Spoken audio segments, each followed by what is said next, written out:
नमस्कार, खबरों की खबर में आपका स्वागत है। मैं हूं तृप्ति। जेल से छूटने के बाद जमानत पर बाहर आई रिया चक्रवर्ती क्या बिग बॉस के घर के अंदर जाएगी? क्या पेड न्यूज मीडिया में अपने घड़ियालू आंसुओं की अपार सफलता के बाद रिया अब देश के सबसे बड़े कंट्रोवर्शियल शो में अपना दुखड़ा रोने की नौटंकी करेगी? लगातार ये खबर आ रही है कि रिया चक्रवर्ती इन दिनों जिसके डेली रूटीन का सबसे जरूरी काम थाने में जाकर हाजिरी लगाना है, वो बिग बॉस के शो में जा सकती है। लेकिन ये खबर सच नहीं है। रिया के लिए बिग बॉस अभी एनसीबी, सीबीआई और ईडी हैं, जिनकी मर्जी के बगैर वो मुंबई तक से बाहर नहीं जा सकती।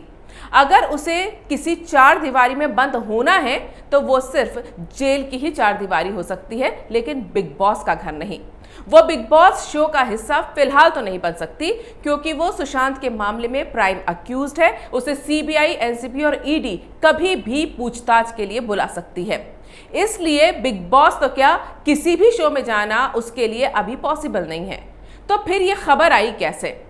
क्या शो के मेकर्स ने जानबूझकर इस अफवाह को फैलाया कि रिया चक्रवर्ती बिग बॉस 14 में आएगी, जिससे वेंटिलेटर पर पड़ी बिग बॉस 14 की टीआरपी को कुछ दिन और जिंदा रखा जा सके? लेकिन अगर बिग बॉस वाले रिया के जरिए ही अपने शो की टीआरपी लाना चाहते हो तो उन्हें उस चैनल का हाल देख लेना चाहिए जो रिया के मसीहा बनकर उसका पीआर कर रहे थे, जिन्हें जनता ने नकारना शुरू कर दिया और आजकल टीआरपी चोरी पर वो सफाइयां देते फिर रहे हैं। दरअसल सुशांत सिंह राजपूत की मौत के बाद बॉलीवुड की कालिख सामने आते ही लोगों का बॉलीवुड के बड़े सितारों से मोह भंग हो गया। सलमान खान भी उनमें से एक हैं। बिग बॉस का प्रोमो आने के साथ ही सोशल मीडिया पर इस शो को बायकॉट करने की मांग उठने लगी थी। लेकिन बिग बॉस सिर्फ सलमान खान की वजह से विवादों में नहीं है। बिग बॉस पर आरोप लगते रहे हैं कि वो जानबूझकर हिंदू धर्मगुरुओं के नाम पर पाखंडियों को शो में लाता है और जानबूझकर हिंदू धर्म को बदनाम करता है और सनातन संस्कृति का मजाक उड़ाता है। अब एक बार फिर बिग बॉस ने वही दांव खेला है। राधे मां को बिग बॉस का हिस्सा बनाकर बिग बॉस हिंदू धर्मगुरुओं को नाराज कर चुके हैं। आपको बता दूं कि खुद को मां दुर्गा का अवतार बताने वाली राधे मां, जिनका असली नाम सुखविंदर कौर है, वो स्वघोषित धर्मगुरु हैं, यानी वो खुद को ही धर्मगुरु मानती हैं, जो हिंदू धर्मगुरु की एक ऐसी छवि पेश करने के लिए विवादों में रही है जो सम्मान का नहीं बल्कि मजाक का पात्र दिखता है। बिग बॉस के शो में सुखविंदर को एक धर्मगुरु के तौर पर लाया गया जो कंटेस्टेंट को आशीर्वाद देती है, और बिग बॉस उनके सामने नतमस्तक होने का ऐसा नाटक करते हैं जैसे उनसे बड़ा धर्मगुरु कोई है ही नहीं। जबकि साल 2017 में अखाड़ा परिषद ने नकली धर्मगुरुओं और बाबाओं की जो लिस्ट तैयार की थी, उसमें सुखविंदर कौर उर्फ राधे मां का नाम भी शामिल था। ये एक ऐसी धर्मगुरु हैं जो सार्वजनिक तौर पर तो हाथों में त्रिशूल, लाल रंग का जोड़ा, लाल रंग की लिपस्टिक, बालों में गुलाब का फूल लगाए हुए नजर आती हैं, लाल जोड़ा पहने दिखाई देती हैं। लेकिन निजी जिंदगी के उनके मिनी स्कर्ट में नाचते हुए, दौड़ते हुए वायरल वीडियोस पूरी दुनिया ने देखे हैं, जो संत या किसी धार्मिक गुरु के दो रूपों को दिखाते हैं। तो क्या राधे मां का रूप धरकर धर्मगुरु बनकर भक्तों के सामने आना सुखविंदर का प्रोफेशन है और निजी जिंदगी में मिनी स्कर्ट पहनकर नाचना उनका शौक है? क्या धर्मगुरु के दोहरे चरित्र होते हैं? इन्हें इनके तथाकथित भक्त गोदी में उठा उठा कर नाचते हैं। ये भी अपने भक्तों की गोदी में जाकर बैठ जाती हैं, जो फिल्मी गानों पर खुद को थिरकने से रोक भी नहीं पाती हैं, जिन पर डॉली बिंद्रा जैसी विवादित कलाकार तक ने कई गंभीर आरोप लगाए हैं, जिन्हें संत समाज ने कभी एक्सेप्ट ही नहीं किया, क्योंकि उनकी हरकतें किसी संत की तरह हैं ही नहीं। जब वो सुखविंदर कौर राधे मां के तौर पर बिग बॉस में आई तो संत समाज भड़क गया। धर्मगुरुओं का कहना है कि सुखविंदर को राधे मां का नाम अपने आगे लगाने का कोई हक नहीं है। वो सुखविंदर बनकर जो करना चाहे करे, क्योंकि भारत एक आजाद देश है। लेकिन सुखविंदर कौर का सनातन धर्म से कोई लेना देना नहीं है। साथ ही संत समाज ने बिग बॉस पर यह भी आरोप लगाया कि ये शो जानबूझकर हिंदू धर्म को आघात पहुंचाने वाले लोगों को बुलाता है। साध्वी विभानंद ने तो राधे मां को नकली धर्मगुरु बताते हुए उनके खिलाफ एफआईआर दर्ज करने की धमकी तक दी है। ये पहली बार नहीं है जब बिग बॉस ने फर्जी हिंदू धर्मगुरु को दिखाकर हिंदू धर्म का इस तरह मजाक उड़ाया हो। साल 2016 में बिग बॉस के सीजन 10 में स्वामी ओम को भी बिग बॉस में एक हिंदू धर्मगुरु के तौर पर लाया गया था। जिसने बेहूदगी और बेशर्मी की सारी सीमाएं लांघकर न सिर्फ धर्म गुरुओं की बल्कि हिंदू समाज के उन लोगों को भी अपमानित किया था जो धर्म गुरुओं पर विश्वास रखते हैं।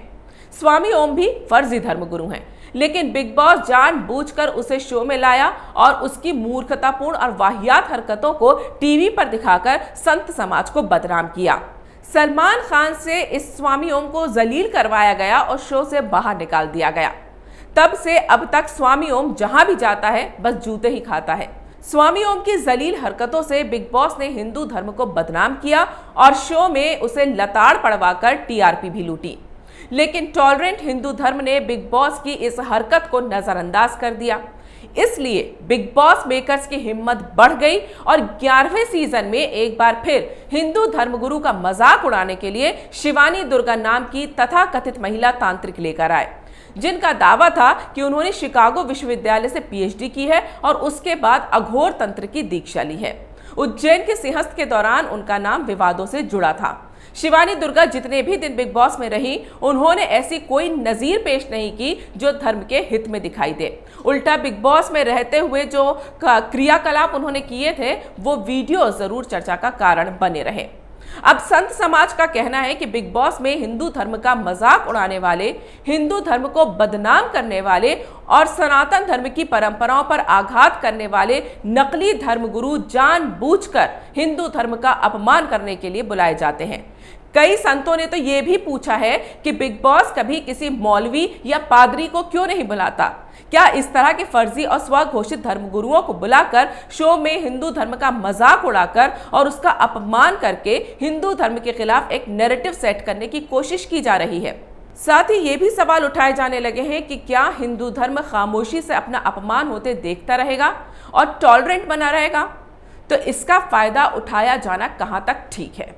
बिग बॉस एक ऐसा शो है जो सिर्फ विवाद पैदा करके ही टीआरपी लाता है। कंट्रोवर्सी और कंट्रोवर्शियल लोगों से बिग बॉस हमेशा से ही फेविकॉल के मजबूत जोड़ की तरह चिपका रहता है। 14 साल हो गए लेकिन ये रिश्ता टूटता नहीं है। बिग बॉस जानबूझकर प्लानिंग के तहत तय तौर पर कुछ ऐसे कंटेस्टेंट्स लाता है जो किसी न किसी गलत वजह से सुर्खियों में आते हैं। फिर होते हैं ऐसे कंटेस्टेंट्स जिन्होंने गाली गलौज, अश्लीलता और बेशर्मी में हदें पार करने के रिकॉर्ड्स बनाए हों, और एक हिस्सा उन नॉन फेमस कंटेस्टेंट्स का होता है जो ग्लैमर वर्ल्ड में नाम बनाने के लिए किसी भी हद तक गिरने की गारंटी देते हैं। इन सारे नमूनों को एक बंद घर में गंद मचाने के लिए छोड़ दिया जाता है। खुद के लिए आवाज उठाने के नाम पर ये सब एक दूसरे की इज्जत उछालते हैं, खाने के लिए भूखों की तरह लड़ते हैं, घर में बने रहने के लिए एक दूसरे की पीठ पर छुरा भोंकते हैं। यानी जो जितना सेल्फिश, छोटे दिल का और ओछी हरकतें करता होगा उसके लिए इस शो में आगे जाने के रास्ते उतने ही आसान होते जाते हैं और शो के मेकर्स ये बकवास दिखाकर टीआरपी बटोरते हैं। कलर्स टीवी पर साल 2008 में इसका दूसरा सीजन आया था, जिसकी शुरुआती 3 सीजन अमिताभ बच्चन और शिल्पा शेट्टी ने होस्ट किए थे और चौथे सीजन से सलमान खान इसे लगातार होस्ट करते आ रहे हैं। यानी 11 साल से सलमान खान इस शो के होस्ट हैं।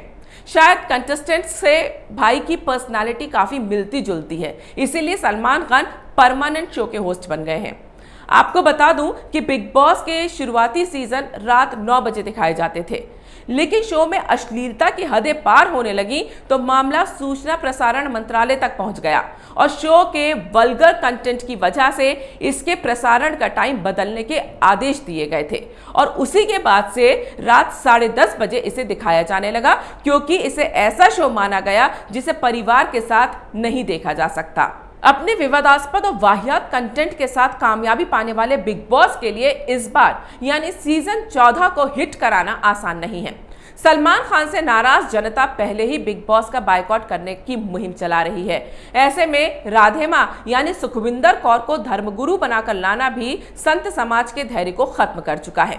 अब रिया को शो में बुलाने की खबर उड़ाना बिग बॉस के मेकर्स को काफी महंगा पड़ने वाला है। यानी देश की जनता ने साफ इशारा दे दिया है कि बॉलीवुड की गंदगी को बढ़ावा देने वाले, हिंदू धर्म का अपमान करने वाले, विवाद के नाम पर अश्लीलता परोसने वाले शो को लात मारने वाली बिग बॉस सिर्फ और सिर्फ देश की जनता है, जो अब बिग बॉस जैसे शो की असलियत समझ चुकी है।